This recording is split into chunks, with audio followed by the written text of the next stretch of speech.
This is the sound they never taught you, not in temples, not in textbooks, but carved into the silence of ancient stones, waiting for the ready. They called it many names: the mother note, the golden hum, the first whisper. In Egypt, it echoed through the halls of the Temple of Hathor. In India, it pulsed through the caves of the Siddhas. In Tibet, only the most awakened monks dared to chant it, but it was never written, only vibrated. Because this sound is not a sound. It is a frequency buried beneath the world's noise. And once you hear it not with your ears, but with your being, your energy begins to rearrange itself. It's as if your cells remember something your mind forgot. An ancient contract. A pact with the source. I still remember the first time I felt it. I didn't hear anything at first. Just a low tension like the world inhaling. Then a wave, smooth and warm, entered through the back of my heart and spiraled upward like smoke through the spine. My thoughts vanished. My body softened. My breath stopped fighting. Some call it 528 hertz, the love frequency. But those who've touched it know it's not about numbers. It's a gate, a code, and it will not open for the curious, only for the ready. So if you are listening now, truly listening not with your ears, but your inner field, know this: you've already been chosen. Let us begin the activation. Close your eyes. Inhale slowly for 4 counts. Hold. Exhale even slower for 8 counts. As you exhale, let your body melt into gravity. Now imagine a soft golden spiral behind your sternum, spinning, humming, not outside you, but as you. This is not imagination. This is remembering. When the body begins to align with the original vibration, 3 things happen. 1. The nervous system quiets without sedation. 2. Old emotional codes begin to dissolve. 3. You feel strangely light, as if you're being rewritten from the inside. But beware, the first sign of this shift is not bliss, it is discomfort.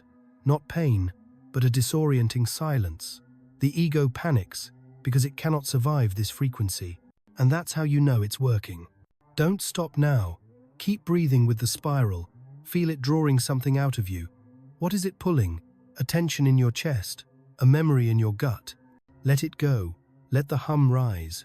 And if you're doing it right, if the gate opens, you may suddenly cry, or shake, or laugh without reason. It's the energy of return. Comment below if you've felt it. The hum has returned. My vibration is shifting. I remember the golden spiral.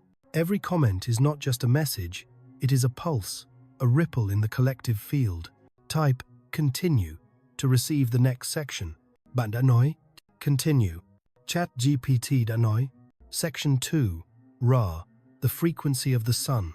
Not everyone is ready to receive this vibration, but just one true encounter with it can rearrange your entire energy field forever. There is a sound older than language, older than breath. The ancient Egyptians did not speak it, they channeled it. They believed it came from Ra, the sun god, not as a symbol, but as a literal vibrating consciousness, a being of pure resonance. They didn't worship the sun, they listened to it. Ra was not a deity in the way we imagine gods today. Ra was vibration incarnate, the cosmic breath that keeps matter from collapsing. And if you could attune to his frequency, they said, you would never fall sick again. Your organs would reorganize. Your thoughts would obey the sun. Your body would become radiant. But here's the warning. This sound does not tolerate shadow. You cannot fake your alignment. You cannot chant Re 1,000 times and expect your field to ignite. The ancient priests would laugh at you. The true frequency of Ra is not a chant. It is a tuning fork for the soul. It begins as a vibration in the navel, deep, golden, expansive. It doesn't rise like fire. It expands like light. Here's how to feel it. Sit or stand in sunlight or imagine yourself beneath it. Close your eyes and breathe slowly. Place both palms over your navel.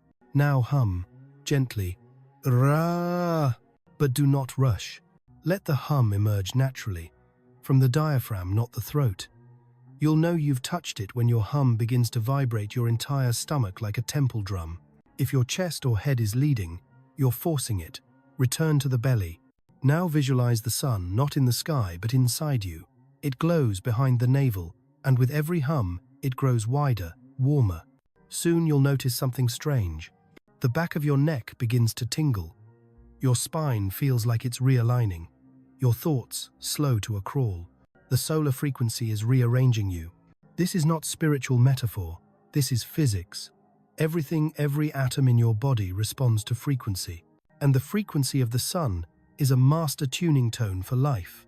It's no accident that solar flares affect human emotion. The body knows. But here's the hidden danger. Once you awaken this sun within, anything not in resonance will begin to burn.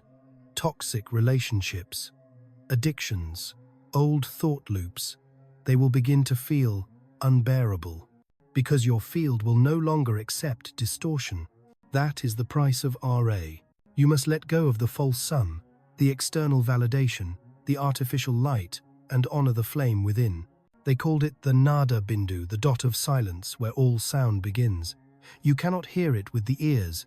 You hear it with your soul. Somewhere beyond chanting, beyond humming, beyond even vibration, is a sound that does not sound. In ancient India, the yogis spoke of it in whispers. Nada, the primordial resonance of existence.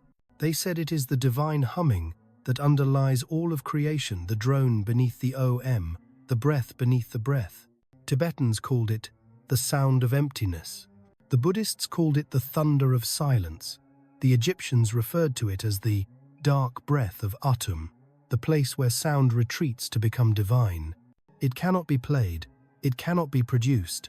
You must become still enough to catch its whisper. And here's what makes it so dangerous. The soundless sound doesn't soothe the ego. It kills it. It dissolves identity like salt in water. You do not feel elevated. You feel erased. I remember the night I first touched it. I had been meditating for hours, not trying to hear anything, just resting in silence. And then, from deep inside my skull, came a humming so soft, it felt like memory. No instrument, no direction, just an eternal, unchanging tone hovering like starlight inside my brain. And then I was no longer I. There was only the sound, and the infinite dark it came from. This is the moment where many run, because when the mind realizes it's not needed, it begins to panic. It will throw thoughts at you, memories, doubts, fears, but all you must do is sit still. That is the gate. Try this. Find a quiet space, ideally with minimal light. Sit with your back straight, hands resting on your lap. Close your eyes and breathe softly. Now listen not outward, but inward. Listen behind your thoughts, beneath your heartbeat. You may hear a faint ringing, a distant hum, like a celestial tinnitus. That is the nada bindu. It is not a physical sound. It is the echo of creation remembering itself through you. If you continue long enough, something sacred happens. You stop identifying with thought. You begin feeling space as if it were alive.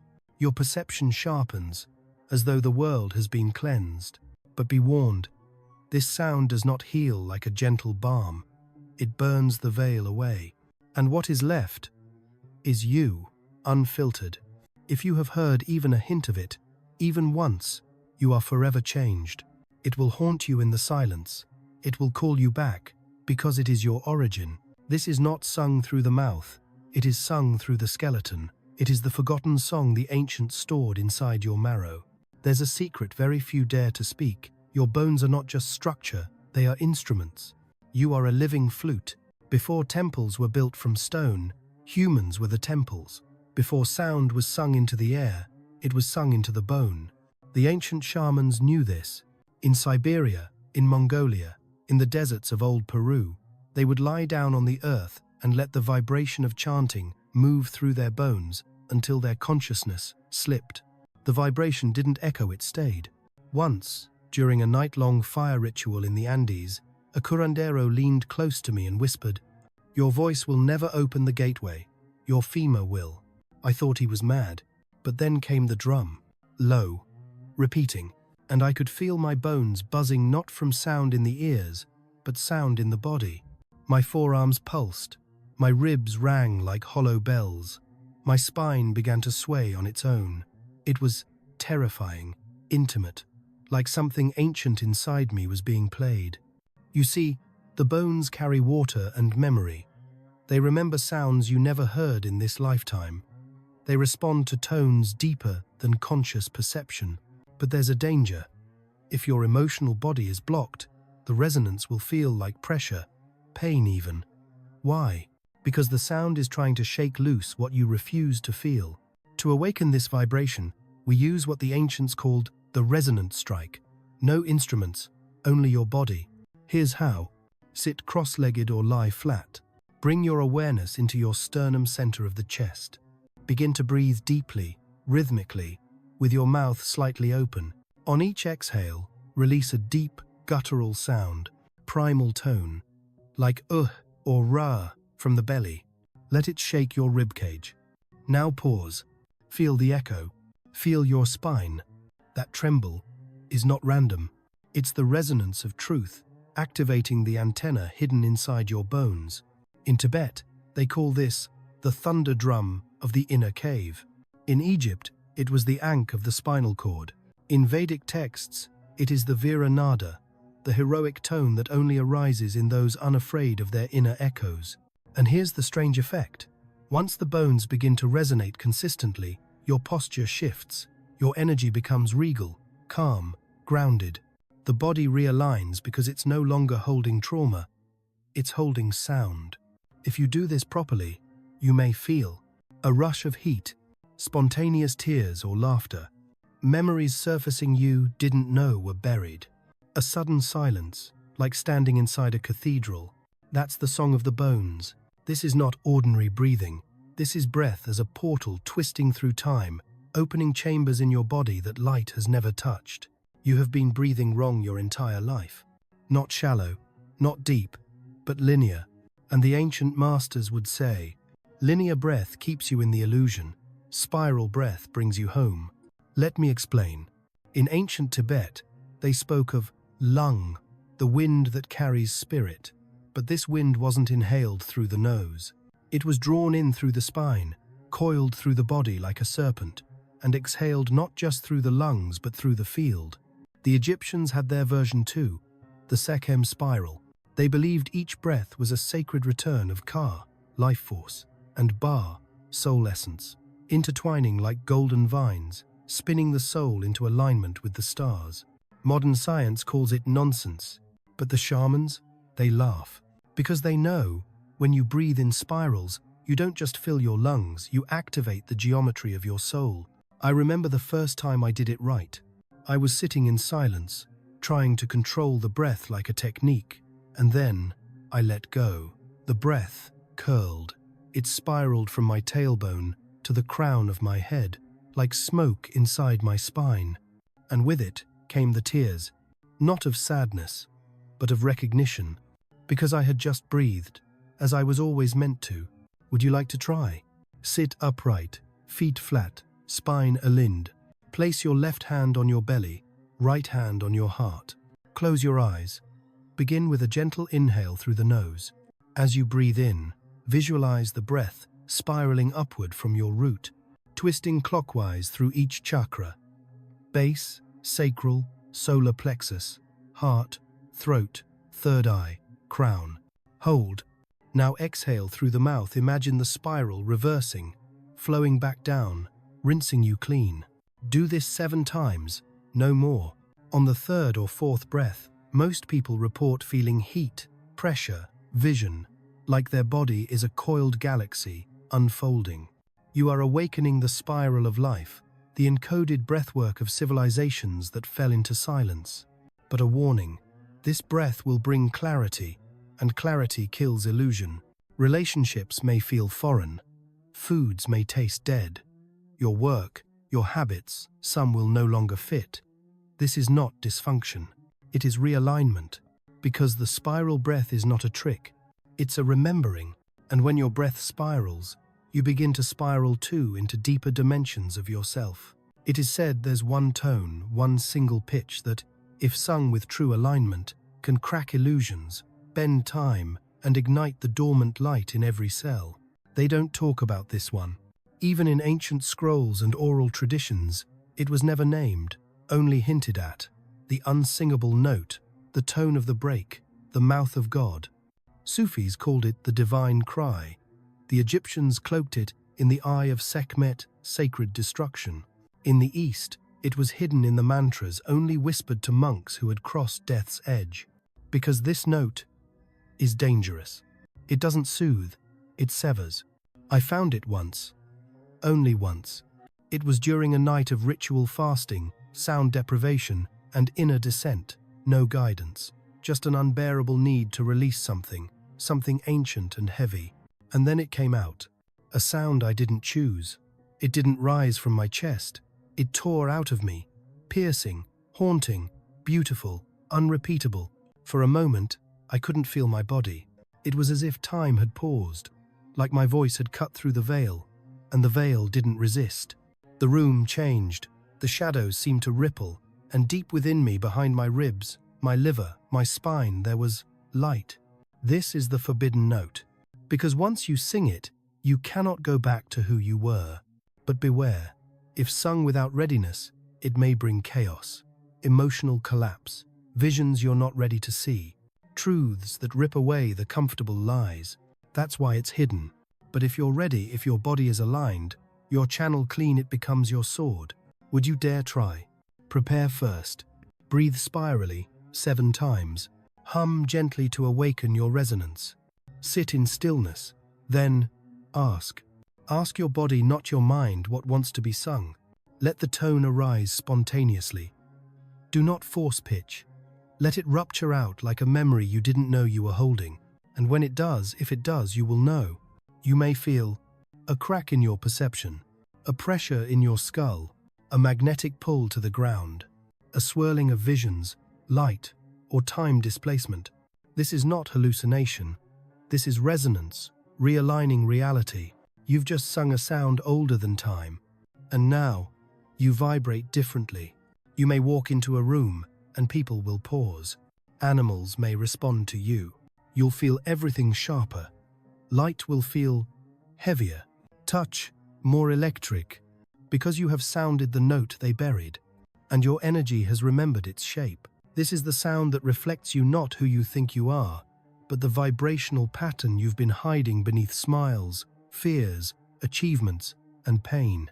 You've heard of mantras, chants, sacred syllables, but few speak of this, the sound that doesn't heal you until it exposes you. The mirror tone. The ancient Essenes, mystics of the desert, feared it. They wrote of it in fragments, the sound that sees. In Sanskrit, it was hinted as swara darpan, the vibrational mirror.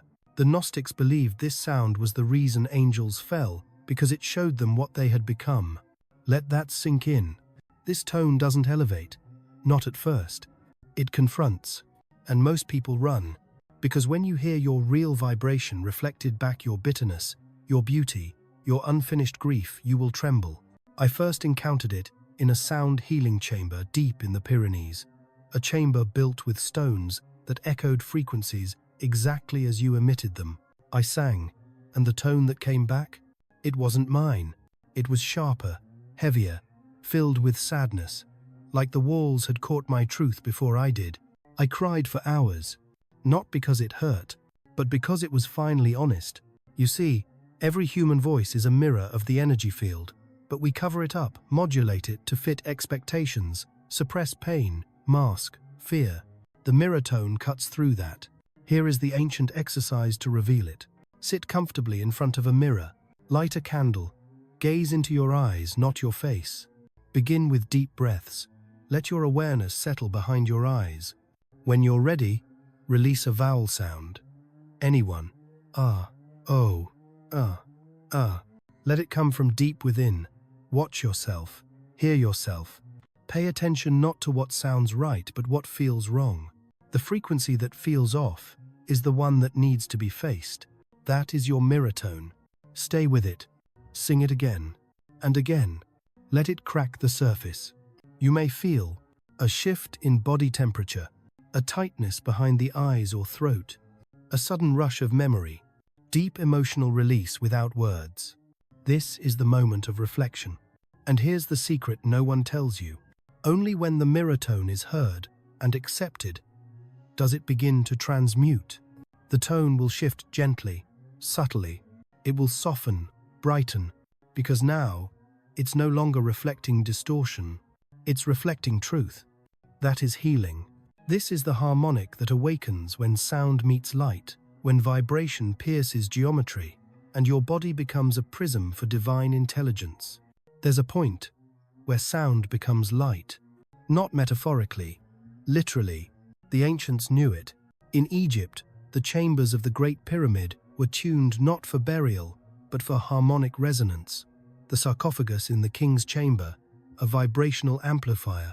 Priests would chant into it not words, but tones, low, deep, and rising, until a frequency shimmered in the walls.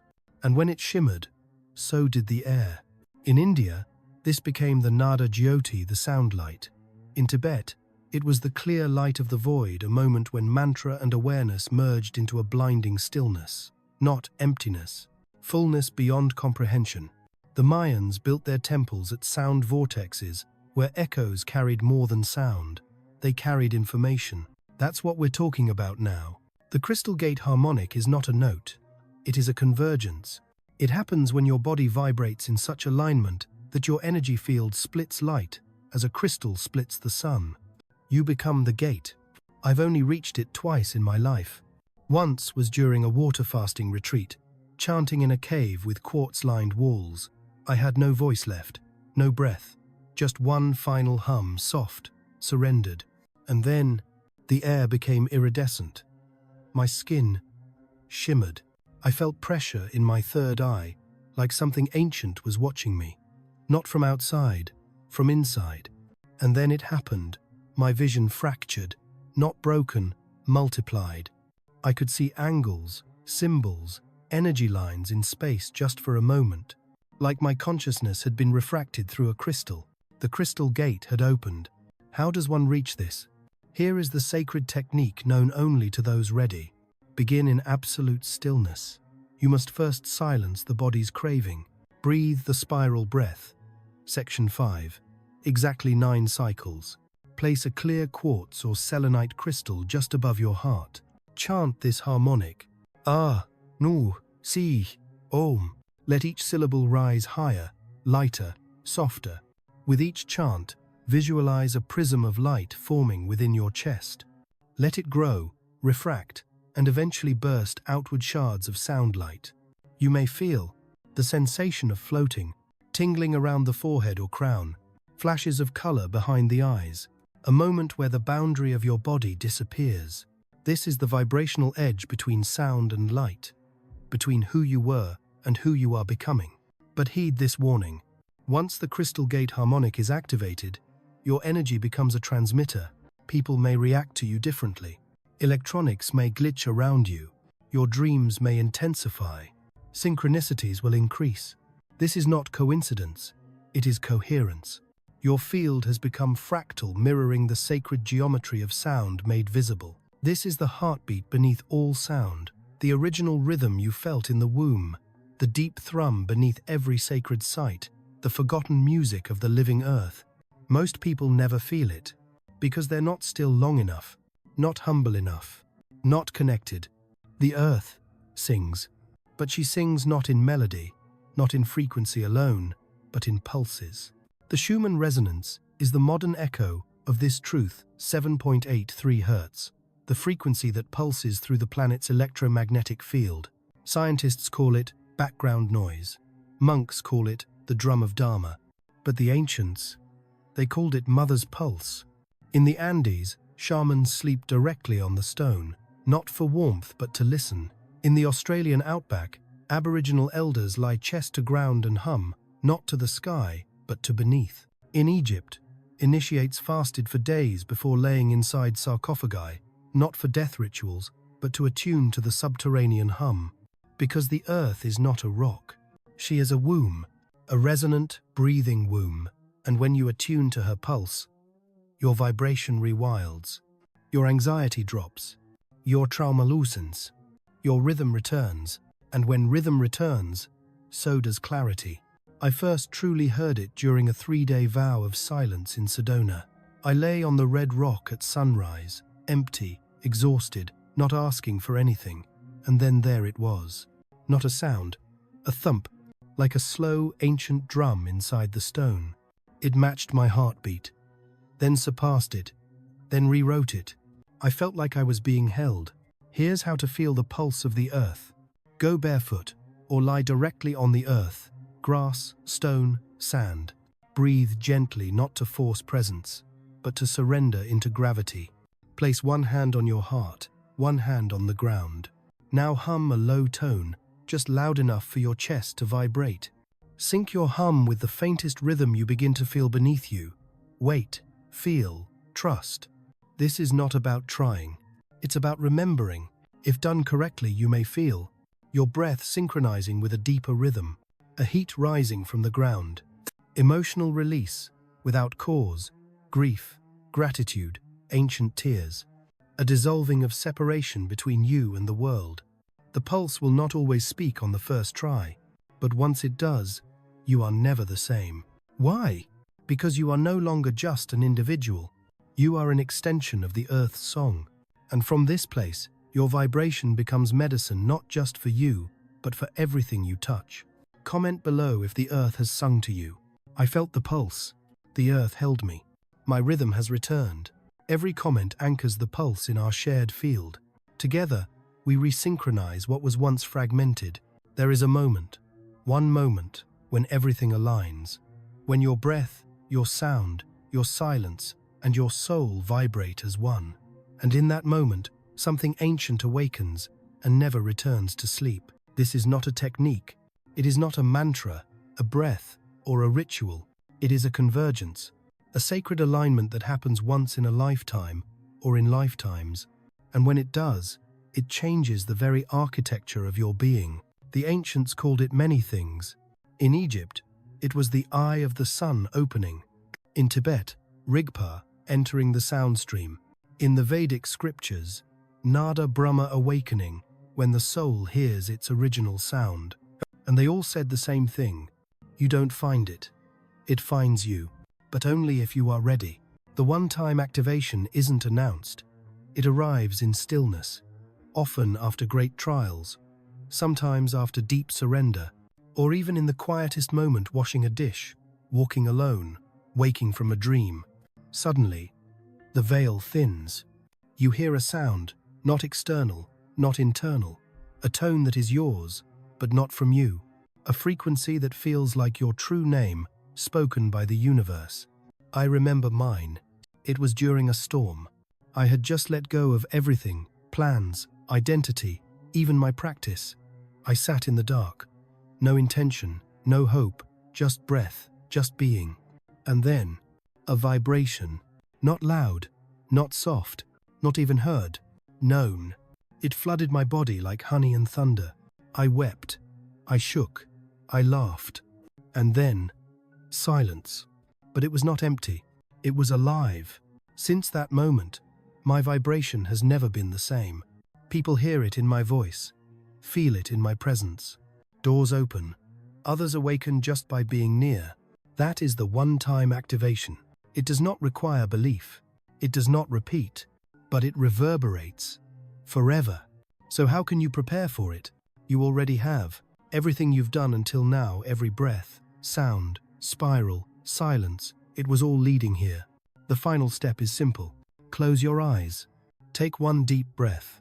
Place your hands on your chest and say, "If I am ready, let it come." That's it.